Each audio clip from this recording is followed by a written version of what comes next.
classmates are interested in preserving the seeds which we had eaten from fruits, and we preserve them and we dry them. With those seeds we will make some seed balls, and we are here in the Indira Gandhi Zoological Park to make seed balls, and we will use that seed balls in growing plants so that afforestation will increase, and we are trying to create awareness on planting more trees.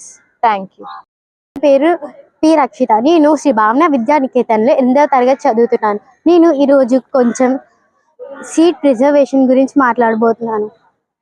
మేము summer వెకేషన్స్లో మామిడికాయ టెంకలు అవన్నీ దాచి ఎండబెట్టి వాటిని మట్టిలో seed balls కింద చేసి వాటిని మట్టిలో వేస్తున్నాము.